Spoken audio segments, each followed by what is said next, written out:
We are streaming live from Educational Central Beit Yosef, and we have a Power Up Thursday. Power up your spirit, recharge your spirit, power up your career. This is our official slogan. Every Thursday we try to get here, get some Torah learning, get to know how to make money. So come for boss, come for dinner, enjoy your Torah learning, and learn how to make a few bucks. Okay. Without any further ado, one and only Rabbi Nahum. Thank you. Is it live? Yes. Really? Yeah. So I got not. Last time also. I know. So now I gotta censor it. Okay.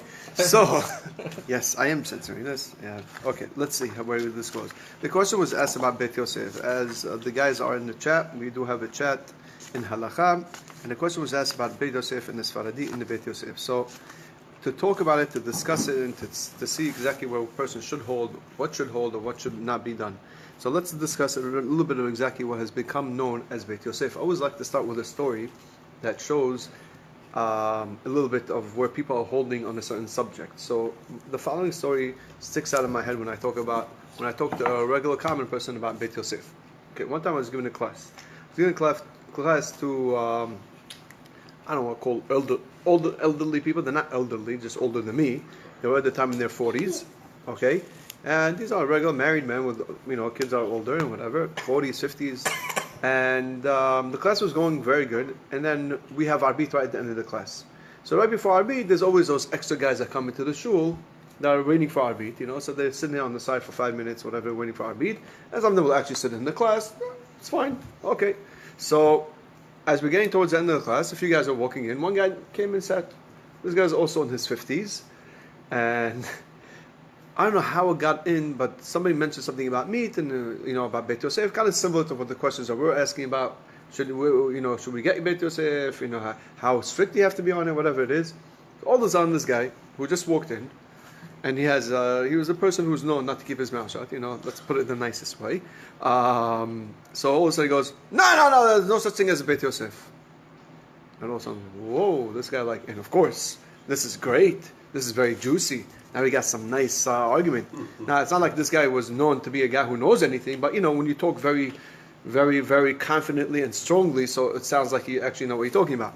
So I saw that. Yeah, no, what? Yeah, and then I love that. And then he quoted a rabbi that I know also the rabbi doesn't know also. And he says, no, this rabbi said there's no such thing as Beit Yosef. So now I know who this rabbi that he's talking about, and I knew that this rabbi also doesn't really know what's going on. So I said, you know what? I'm going to put this guy. I usually don't like to do this, but he put me. I had to do it. I said, can I ask you a question? He's like, sure. He's like, what's Beit Yosef? He's like, the meat. I said, no. When you said Beit Yosef, what does it mean Beit Yosef meat? So he goes, the meat you buy from the store. I said, I know the meat that you buy. Well, why is it called Beit Yosef meat? Because that's a store. That's what they sell. That's a type of... Do you know who was the Beit Yosef? No, but it's a meat. It's not a person. Okay. Now you're going to see why this sounds very ridiculous in a second, okay? So I said, oh, very nice. Okay. So what is it? I said, no. It's okay. I would like to keep you with your ignorance and let you stay with it. And, obviously, this guy is clueless. What is even Beit Yosef? So let's begin. We're just talking about what in the world is Beit Yosef, or what is it going on. So just to give you a little bit of a background. We follow, in Halakha, there are thousands upon thousands of books that are written in Halakha. No, it's not an exaggeration. Thousands of books are written on Halakha. And no, all those thousands don't agree. But they all start from the same base. They're all based on the Gemara. Now, you talk about the Gemara that was sealed in the year about 500, according to the non-Jewish calendar. So we're talking about 1500-year-old book, right? At least the Gemara. Since then till now, right, there's been many rabbis who have discussed all these different things and how they learned the halakha from the Gemara. Okay, and this is not something new. This is not something, but as the Rambam explains, had all the rabbis lived together, and all they had open communication like we do have today, things would have been very different. But they weren't. That's why, up to the Gemara's point, up to the time of the Gemara, there was a certain point we finding out there was no mahloket. There was no disagreements and different opinions. Why? They were all around together. And of course, people have different opinions, and they're entitled to have their different opinions. But it was discussed.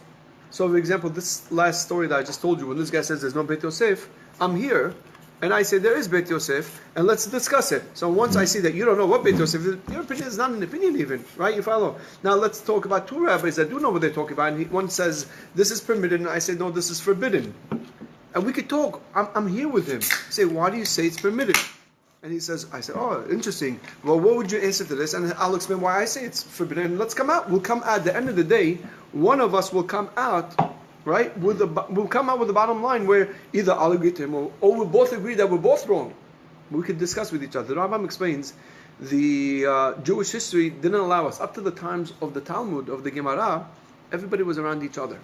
And therefore, you could come out with a bottom line because they were around each other. But once Jews started spreading everywhere in the world, and you know what? The rabbi had to give a ruling where the case was not brought up before him, and he had to rule based on whatever it is. And he was a great rabbi. Another rabbi in the far, let's take the Rambam, who was originally in Spain and eventually went to the Middle East. He was in Egypt. And then let's take somebody around the same time, was Rashi, who lived in what we call today France, right? Province, France, over there. So they didn't see each other. So Rashi didn't know what the Rambam held, the Rambam didn't know what Rashi held. And you know what? They would, maybe if they sat down together, maybe they would say, well, 1 second, this is not the way. Now keep in mind that there's so much more that's complication that goes into deciding halakha. So it's very normal to have a difference of opinion, and it's fine, as long as it's coming from a person with authority, who knows what he's talking about, right? A person who could carry on his shoulders the ruling. He has Yirat Shamayim. He's very, very nazman in all the things that he's not missing anything. That's great. That's fine. So there came a point in time when there was a rabbi that came out with a book on halakha, which was accepted by all Jewry, all the Yehudim, all the Jewish people. Now, there's a little bit of a difference when I say all of Jewry. The book is called the Shulchan Aruch.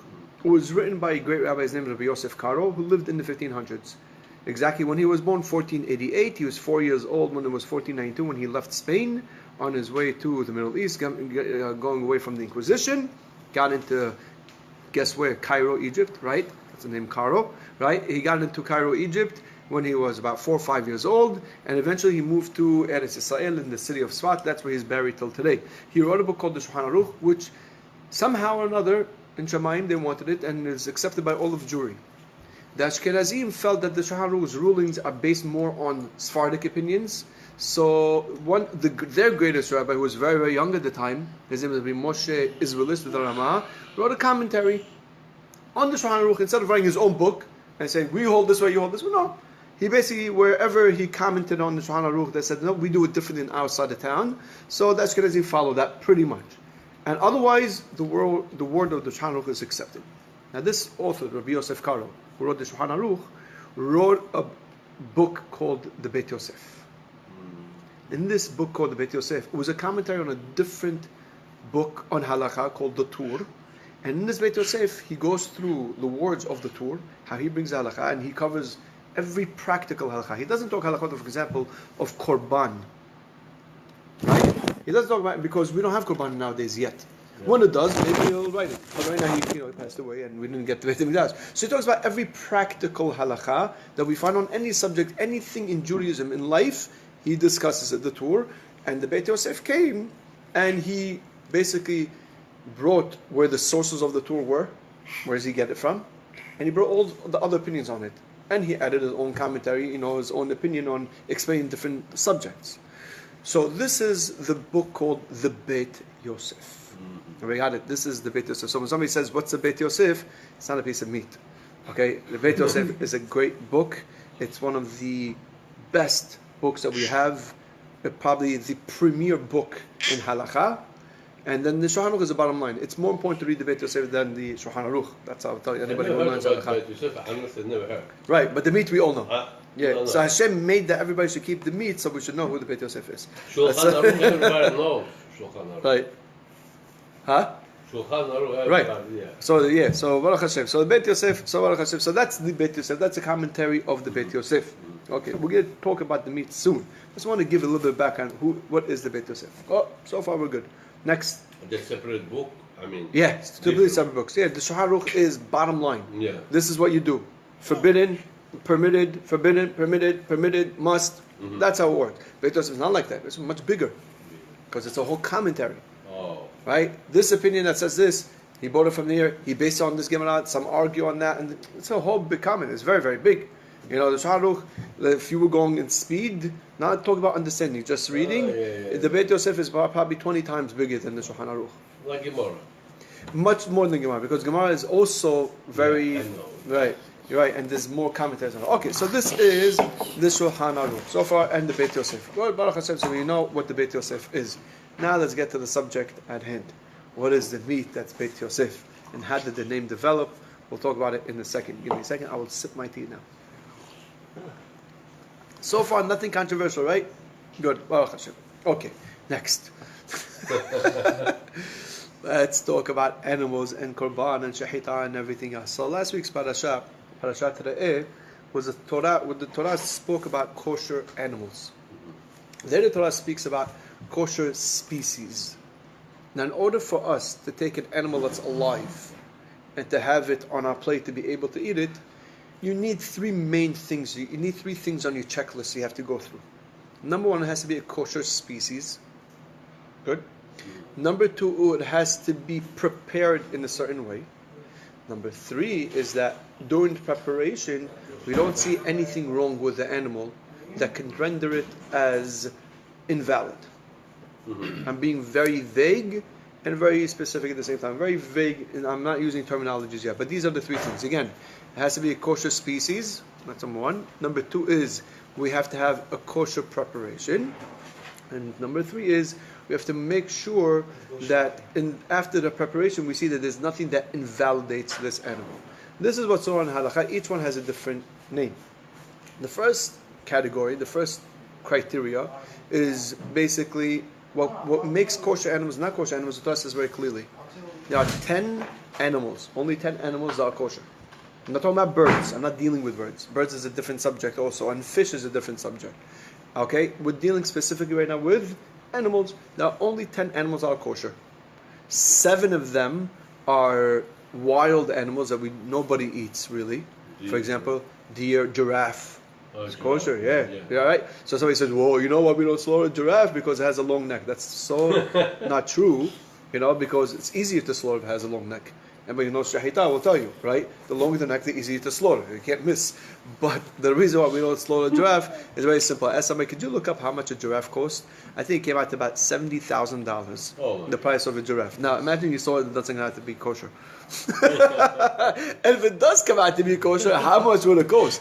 And even if it's come out, even if you're a rich guy and said, I don't care, I want to spend the money, I just want to see giraffe meat. Let me tell you something. That meat, the delicious taste of meat is only when the meat is fatty. The cheapest part of meat when you buy is called shoulder meat. That's a part that they use for the ground beef. That's one that they just stick it in. Why? Because the shoulder is the strongest part of the animal because it moves. Yeah. So it builds muscle, right? Where in the back, I don't want to say what it is. Okay, right? You know what I'm talking about, right? Yeah. In the back of the animal, which most people don't sell, but that's the most expensive. That's where the fat is. It's not doing any like bikes, the cow, right? That's where the fatty part of the animal is. That's where the fatty part is where they put on the shawarma to give it a little juice, right? That's what gives the taste of meat deliciousness. Did you ever see a giraffe? If you ever see a real giraffe in your life, you see it's more built than LeBron James. That's right. You know what I'm saying? It's just got nice Very legs, strong. Yeah, of course. It kicks a person, will fly. You know what I'm saying? The meat game is strong. The meat's gonna be as hard as the piece. Right. There's a wooden table over here. It's not gonna taste good, and all your money will be down the drain. This is why practically we don't have a giraffe. But yes, giraffe is kosher. There are 10 animals kosher. The 3 main animals that people do eat. The most common is a cow. Next is sheep. It's also common. Goats, but goats are not so common, right? For whatever reason it is. Sheep is a little bit more common, but cows, beef. When people say beef, we're talking about cows usually. Those are the 3. So those are 10. That's the first criteria. In Hebrew, what makes a kosher animal species, the first criteria, we would label it as tahor. So a sheep is tahor, and a non-kosher animal like a horse is tameh.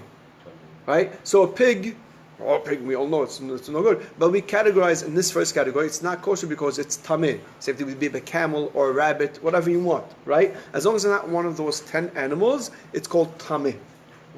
Can you tell me which 10 animals. What are the 10 animals? So most of the 7 I said besides giraffe are in the deer species.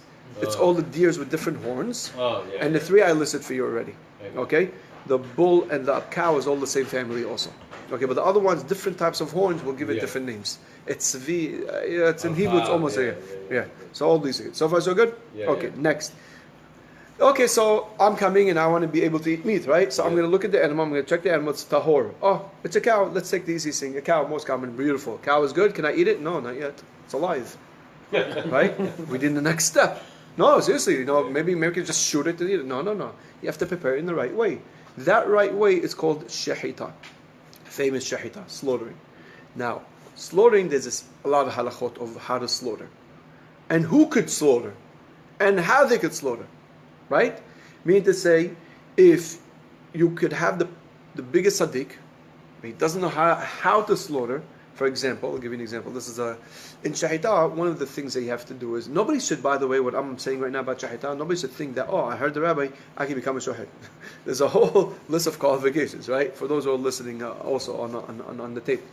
So, if I have a knife, right? And a kosher knife, according to halakha, we'll get to that also in a second. I have the biggest tzaddik, right?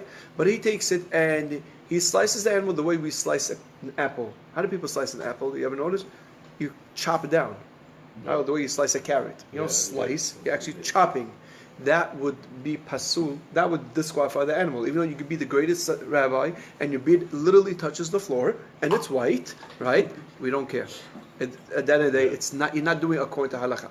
Now, you could have the best knife, you can know the best way, but if a person himself is not Jewish, even I'm watching over and he did it exactly, the Arabs, forget it, there's a lot of problems with their shahita, halal meat, whatever it is. According to halakha, doesn't qualify for us, right? But even if I train an Arab, right, and he loves Jews, he's not the type of guy that will just bomb people. He really loves Jews, right?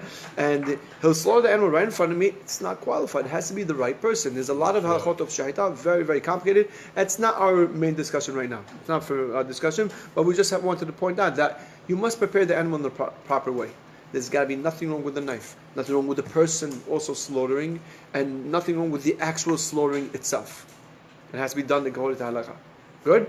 Anything wrong in that area, the shahita, the preparation is no good.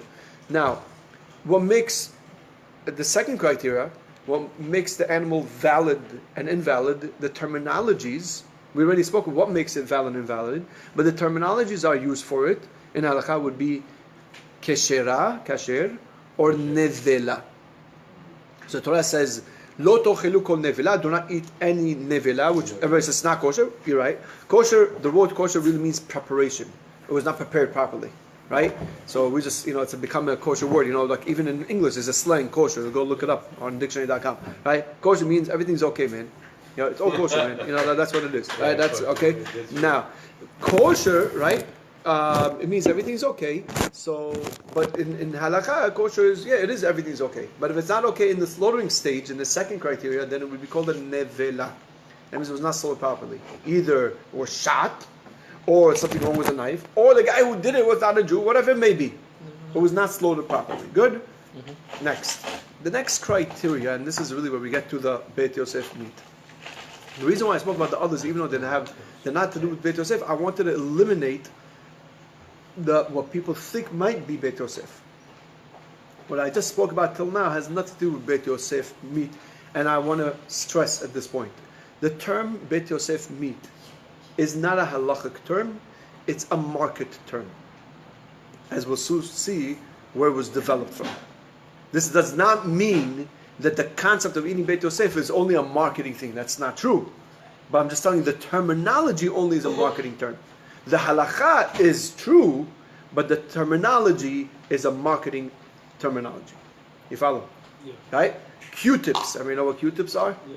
It's a company. That's all it is. Yeah. There's no such a word in English as Q-tips. But everybody knows that cotton swabs for the ear, that clean the ear, are called Q-tips, right? It's a marketing term that the company took over, right?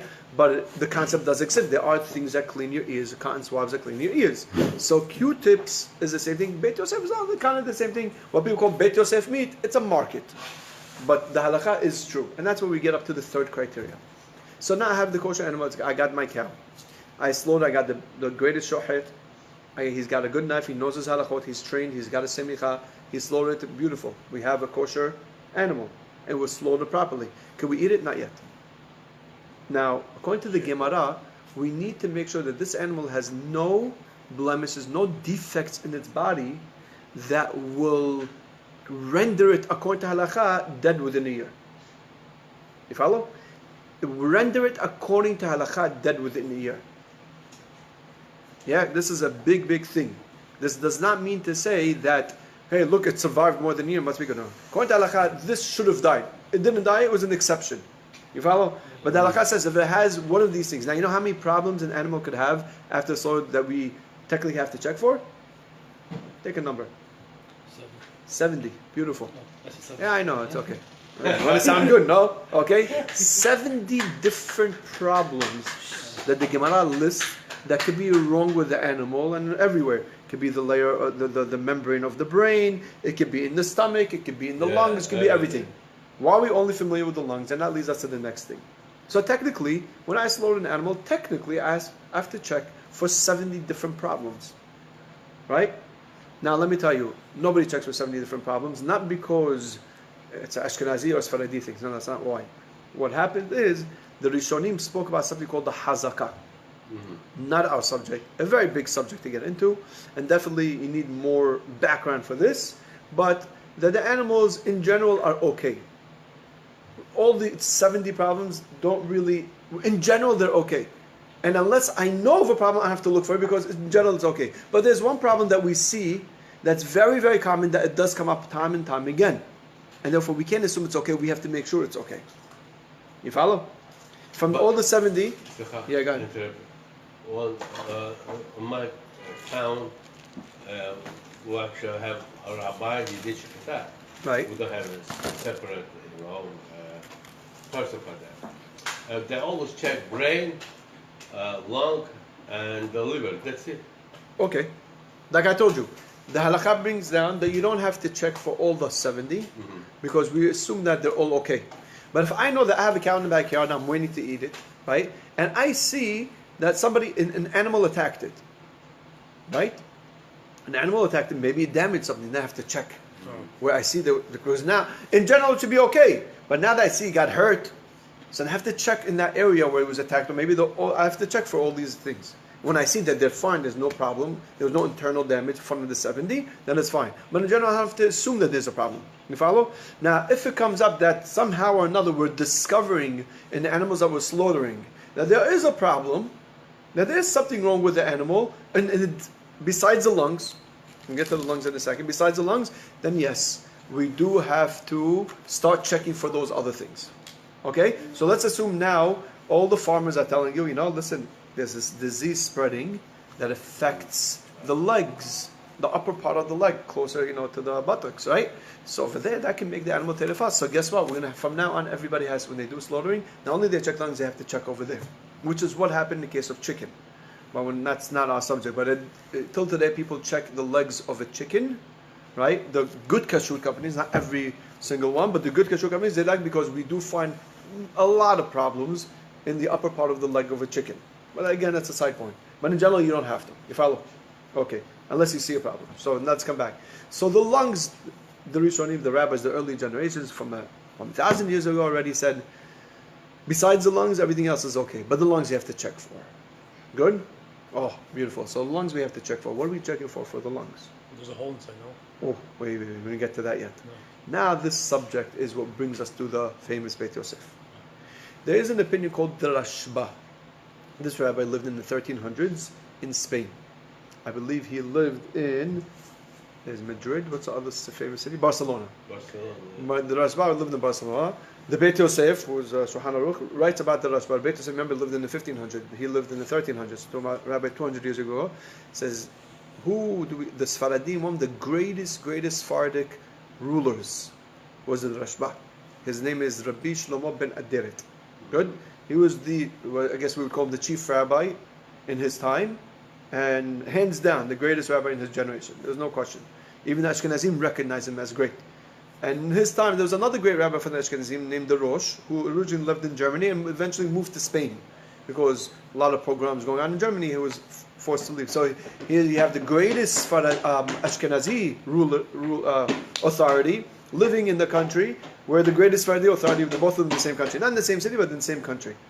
So, That's pretty cool. huh? That's pretty cool. Yeah. So both of them actually had a dispute regarding the status of lungs. What makes it kosher? What makes it not kosher? According to the Rosh, according to the Rabbi Nahum, again, everybody agrees. The best is when you slaughter the animal, you're checking the lungs, you put your hand through. So when they slaughter the animal, they have where the cut is, right? So right there, they make the incision a little bit longer. After you check that you did the kosher, you open up a little bit more. They stick their hand in. Literally, their full arm goes in, and they're checking the lungs. This is not something you do by camera. It's not something you have to have. What do you call it? You have to have training for this. You have to know exactly what you're looking for, what you're feeling, what you're going through. And that's the guy we're trusting. The guy who's sticking his arm, he's deciding if your meat is kosher or not. So if you don't trust that guy, you have big problems. Right? So I would recommend, if you know that the guy is checking his on his phone, hello, yeah, I'll call you later, right? I personally would not eat that guy's meat. Why?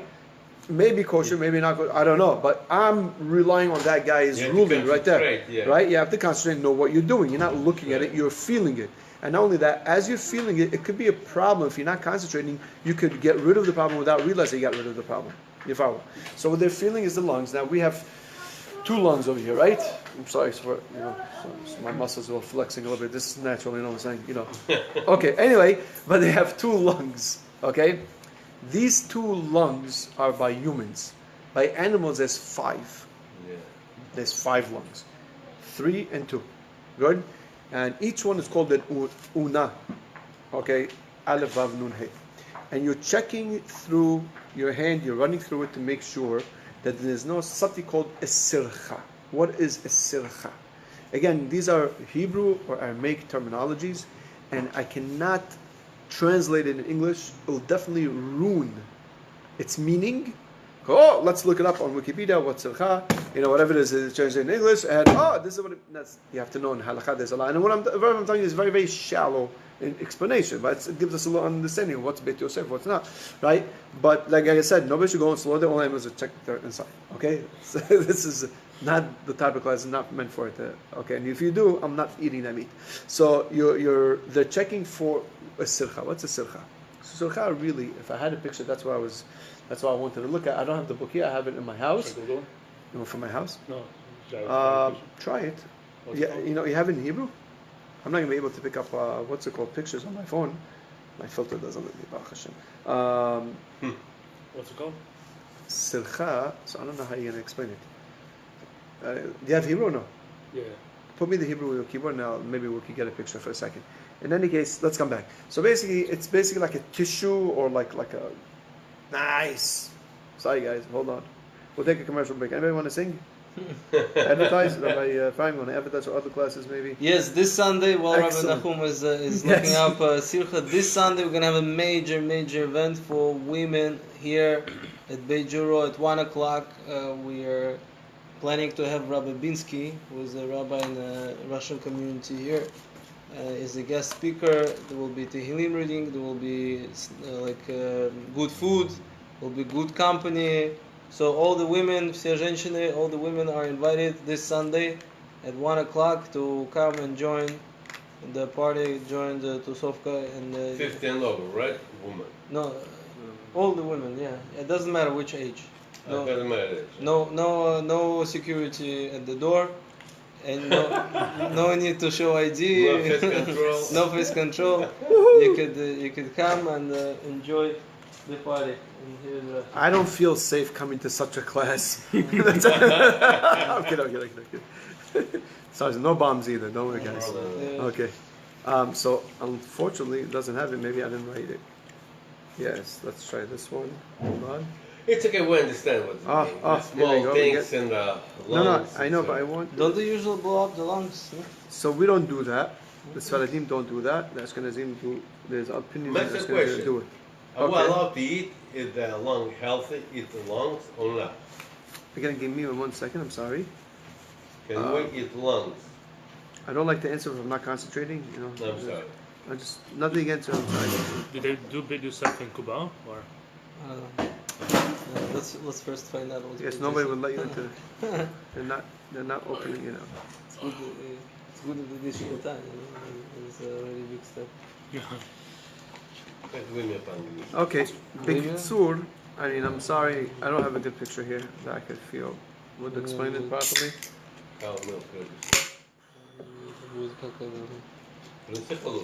Okay, in short, let's, we guess we're gonna have to stick to our imagination. Okay, your question first. Sorry. Can we eat two things from cow? One of them lungs, another one, what they call that, milk producer, what they call The it. udder. The udder. Yeah. Okay, so this is a side point. You can have both of them. The lung, there's a special way of cutting it and roasting it to get rid of the blood. And the udder, because it has the milk inside of it, Yeah. there's a special siman in Yoredi'a, siman Sadi, that talks about specifically the udder, exactly how to cut it up and how to roast it to get rid of the milk, so they shouldn't have it cooked together. Yeah. To cook it is a problem, but to roast it is fine. We can roast it, right? Yes. But there's a special way of cutting it up Yeah, also. cut it up, Yeah. okay, Right. put the salt in it, wash it out. and Right. release. Well, I was once when I went to Shahita one time, and somebody told me, "Oh, Rabbi, you going to Shahita? I want the lungs, the heart. I want them." So I got him the lungs and the heart. But before I gave them, I told him how to cut it up and how to open up and how to roast it and grill it. Not tastes good. Okay. I tried the lungs, the heart I didn't touch, whatever. But Why didn't you touch heart? Because of blood? No, not because kosher. Taste. I love taste. Yeah, I don't know. But the lungs. Taste it. The lungs just look good. The lungs look very Yeah. good, right? But it's really And not. it smells good, but it doesn't This does not No, taste. really good. My mom, yeah. she cooked great. Right. She did special food called chudu. It's like pizza, but not real pizza. Right, but right. Meat that's covered with bread. With the Yeah. Bread and this. roll, yeah. Right. Like Oh, lahambaji. like Yeah, pizza. like lamb kind of. Right. Yeah, like Okay. pizza. Put it in the oven. Right. It's so delicious. Right. So okay. So you gotta have the right meat. Okay, I understand it. So let's come back now. So the sircha is basically that part that grows. Now, there's some sirchot that come right off. That means when you're putting your hand through, right, and you might feel it, it comes right off. Everybody agrees that's fine. Yeah. But the things that are stuck there, and there's a question: where did it come from? Especially if it's stuck to the rib cage and not, where does it come from? According to one opinion in the commentaries on the Gemara, it comes from the fact that there's a hole in the lungs, and therefore it developed, and that developed to kind of seal up the hole, which means there's really a hole there, and that's a problem. And the other opinion is it's a growth of a sickness that the animal has. So far, so good. So either way, that's going to be a problem. Now, the question, here's the big question. This is what makes Beit Yosef and not Beit Yosef. That sircha, so again, I'm sorry, but it's like a tissue. If you look it up, you'll see, okay, that sircha, what qualifies it as a sircha to disqualify the animal? This is the big question. You follow? According to the Rosh, that we just mentioned before, the Ashkenazi, which he says that if it's sircha that you play with all day, you play with it. If it falls off eventually, it's not a real sircha, it's a kosher animal. The other opinion, the Beit Yosef, not the Beit Yosef, the Rashba, which is Faradi posek, says that no, if it comes right off like that, that's fine. But if you have to play with it to come off, that's not kosher. And anybody, listen to his words, anybody who feeds such a lung to Jewish people is feeding them tarif. Oh. Strong words. I forgot to mention, by the way, that the third criteria, that if there's the 70 problems in the animal, if there is a problem, it's called tarif. If it's not a problem, it's kasher. So we got tameh versus tahor, right, in species. Then we said the preparation has to be right. So if it's a shahita versus not shahita, so it'll be nevela versus keshera. And the third criteria will be, if it's not good or there's some internal problem, it's called a terefa, tarif, the famous treif. Okay? And then versus kasher. So according to the Rashba, he says it very strongly. He says anybody who feeds such a sircha to the Jewish people, he's as if he says, it doesn't say, he says as if he's feeding them terefot. Good? The Shulchan Aruch in his ruling, he has two great opinions. What does he rule like? Like the Rashba, and he brings exact words. Anybody who feeds the Jewish people such a long, it's like he's feeding them tarif. You ever got that? In Shulchan Aruch or In Shulchan Aruch. or in the two He brings it in Shulchan Aruch as well. Usually in Shulchan Aruch he just brings bottom line, but he brings the words of the Rashba. He brings it, that means he's very strong about it. Good? Now, the Ramah brings, says in our country, they're lenient to play with the thing, and they hold, and their opinions are hold that as long as you play with it, as long as it eventually falls out, then it's not a sircha. Everybody got the background? And now we come, this is the famous Beit Yosef meat, not Beit Yosef. So let me tell you before I get to, really, the original, well, Beit Yosef, like I told you, is a market word. But clearly we have a mahlok between Sfaradim and Ashkenazim, or at least the custom of the Sfaradim, the custom of the Ashkenazim. To the Sfaradim, who go with the ruling of the Shulchan Aruch, all across, the lung has to be clear. Good? Yeah. So at one point this was called in the market halak, in Hebrew means smooth, or in Yiddish called glat, smooth. And the Ashkenazim don't need it to have glat. You follow? Why? Huh? Why? Why don't they need it? Because they rule like the Rosh. Oh, Right? They rule that, you know what, it's not the best, but it's not bad. It's not asur. it's okay. It's okay. They'll also agree it's not the best. But listen, at the end of the day, there are people who permit it. Now, keep in mind when you have, once upon a time, when you have a cow that's going to probably be shared by the whole town, and this is it. And if you don't get it right, then it's going to be gone, right? So, you know, that's how it used to be. Ashkenazim and Sfaradim. But still, the Rashba said what he said, even in those days. You follow? A big city back then, by the way, was considered, you had 100 families. That's called a big city. Just to give you an idea. Okay? Let's move now a little bit ahead. Now, the Ashkenazim today, I don't want to say the Ashkenazim today. How about this? Well, today in the market you find 3 grades of meat. Okay? 4 grades of meat. There's what we call Beit Yosef. There's what's called glat. There's what's called kosher. And then there's what they think is kosher. Okay, that's a 4th category. Okay? I'm not exaggerating at all. Okay? Now, in all these 4 categories, it's really, on the 4th one, all of them apply the same thing. Beit Yosef is what, whoever is the kashrut is telling you that this is what the Beit Yosef meant, what the Shulchan Aruch meant when he said smooth. Glat, what once upon a time used to be what we call today Beit Yosef, is not really Beit Yosef, even though glat really means smooth. But its combination is like in between stage between the Rosh and the Rashba. So it's not exact, but they will play, and each one has his own, I don't know now. Whoever decides what glat is will have his own criteria what makes something glat. Some will say, no, if I see 3 of them, it's no good. Less than 3, it's okay. Some will say, if you play with it, if you peel it, and there's a whole, everybody has different ways, and like I said, it's endless of the different opinions, right? What did the Beit Yosef mean? Well, clearly we could tell you, for sure, if you saw an animal, there's nothing there, clearly that's for sure the Beit Yosef. Now, how close could you get to that? That's where the different standards in kashrut of what Beit Yosef is. Glat is for sure not that. Well, once upon a time, you might hear somebody will say, oh, you know, in the box you might get Beit Yosef, you might get glat. Not anymore in our days. Because 30 years ago, there was not such a big demand for Beit Yosef. There were a few rabbis that wanted Beit Yosef, they had to get a special order.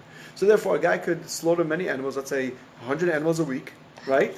And he could have 10 Beit Yosef animals, 30 glat kosher. One of those animals that's Beit Yosef will give it to those special tzaddikim that want to pay a high price, and the other just mix it all together. So it's very possible that when you buy glat, you might actually get also a Beit Yosef animal. And nowadays, the demand for Beit Yosef is much higher, and therefore the price is much higher. So in the market, there's no way you could order a glat and you're actually getting a Beit Yosef. It's impossible. Because they, you know, if it's Beit Yosef, they could charge more on the pound. Why would they sell for glat? Okay? So we have to be careful what we say. I told you. You dropped Rabbi. Why? You dropped the rabbi. Never dropped the rabbi. Okay. So we're good? Yeah. Okay? This is, I believe, a fair background to Beit Yosef. But again, it's a marketing term. It's a marketing called Beit Yosef. So when I go right now and I want to eat a piece of meat, let's assume that Aaron is actually slaughtering it and Rafal is checking it, right? So you got their slaughterhouse and they tell me, Rabbi, it's Beit Yosef. So who am I trusting really? Rafal. Yeah. Because he's the one checking with the lung, right? Yeah. Now I know Rafal for sure is addicted to his Bluetooth. You know? So he's always listening, Jewish music, of course, kosher music. The fellow's a big tzaddik. He's just addicted, and Allah was addicted to a lot of things, okay? So, and he's a guy who loves to talk. And I know, I've seen him in the slaughterhouse a lot of time where, anybody comes up, hey, how you doing? What's going on? Yeah, what'd you do? How was the wedding? Oh, great, yeah, So, and Rafal swearing, Rabbi, I know it's Beit Yosef. Yeah, I can't assume he's lying, for sure not. According to halakha, he's not, I can assume that's kosher. Now, me personally, as a personal choice, do I want to eat it or not? That's a personal choice. You follow? But you could decide if you want to, you don't want to. You follow what I'm saying? So you need a lot of trust also in it. Now, there's so much more to talk about. There's so much more to talk about. Because once we're dealing with money, so we know it's now we're dealing with the big issues, right? But what I did want to bring out is just to explain to you what is Beit Yosef, what is not Beit Yosef, what is Glat, what is not Glat, right? So it could be that some, and I'll be very honest with you, so when they ask me on the text, do you have to keep Beit Yosef, you don't have to keep Beit Yosef, it's for sure that's the preferred way, right? Is Glat what Beit Yosef is? Probably not. Now, like any other halakha, if a guy is eating Glat, is he eating taref? Well, it's not like the regular kosher. That's not the one with the Shulchan Aruch yelled about. And even, I'll tell you even more. If a guy is starting out, and it's very hard for him to buy that meat, whether because his family doesn't understand, or whatever the situation is, for him to eat something that one opinion says it's fine, You follow? It's kind of like Shabbat. If I tell you, listen, you're not supposed to dance on Shabbat, you know that. Shulchan Aruch says you're not allowed to dance on Shabbat. Yet, right, we see a lot of people dancing, because the Ashkenazim, there's one opinion that's permitting it. Follow? So, guy, listen, wants to dance on Shabbat, you have what to rely on. It's also a little bit lower, dealing with different isurim. Meat is a big isur, and it's much more stringent than dancing. I understand, but again, it depends who the person is, how he's starting out. But certainly, a Sfaradi should try to keep Beit Yosef. There's no question. Now, in the house, out of the house, I don't understand the question. In the house, out of the house, you keep Beit Yosef, you don't keep Beit Yosef. Oh, you're growing, and you want to start in levels. That in my house, I'm going to keep Beit Yosef because I'm in control. Out of the house, I'm not in control. In the wedding, I'm not in control. I'm not planning to keep. Okay, so you're growing, but understand that it's kind of like saying I eat kosher in the house, I don't eat kosher outside the house. It's not a halakha that you could eat kosher out of the house, right? You just plan. You're growing. Where you have control in the house, you can bring kosher. Outside the house, you can't bring kosher. You follow what I'm saying? Some people might be the opposite. Inside the house, I can eat kosher. Outside, I could eat kosher. Whatever it may be. So, but that's what I'm trying to say is that Beit Yosef, according to Sfaradim, that's the proper way. What was the minhag in the olden days? Well, once upon a time it was. Over the generations, I don't believe that they all ate Beit Yosef. Why? Because there was a time when it became very difficult, and especially in the last century or so. This does not mean that changed the minhag. This does not mean that we accepted something different. You follow? And that's also another big discussion. So we're coming out with a conclusion. We gave a little background. What is Beit Yosef? What is Glat? What is kosher? And what people think it's kosher, that's certain hechsherim that I don't even talk about. Okay? They do believe it's kosher. I stay away from that. I recommend for all of you to do the same. You should try to keep Beit Yosef. You can't keep Beit Yosef. Glat, is for sure the next best level. And if you're just having kosher, again, understand that the goal is to get to that. The goal is to get to that. And then you see where you are and where you're holding level. I hope this was clear, or at least brought clarity. And I'm scared that if it brought confusion, I'm sorry, so just ignore what I said, take the MIB, flash red and flash the eyes and forget what I said. But, our intention is hopefully to increase the level of awareness, of learning Torah. And B'ezrat Hashem, we hope we did that. Any other questions, you could always ask Rabbi Ephraim. You could ask, whatever you want.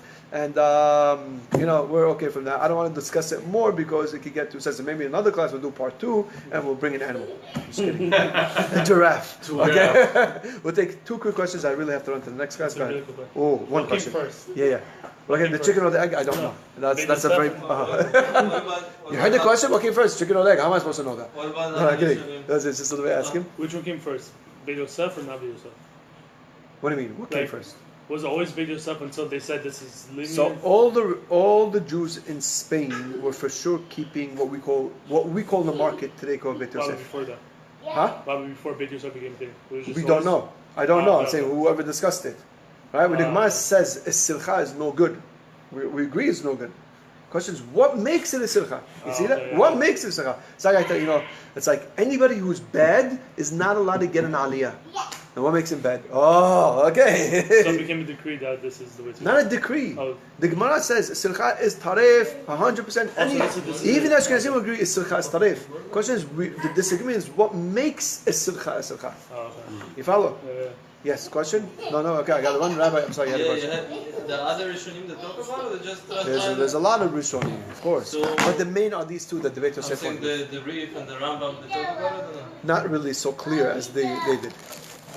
Okay? Okay, Rabbi, we'll see you. Have a good Shabbat Shalom. My pleasure. Actually, if you could send me this video, I would like to also have it. It's a good. So it came out good. I don't have to censor it.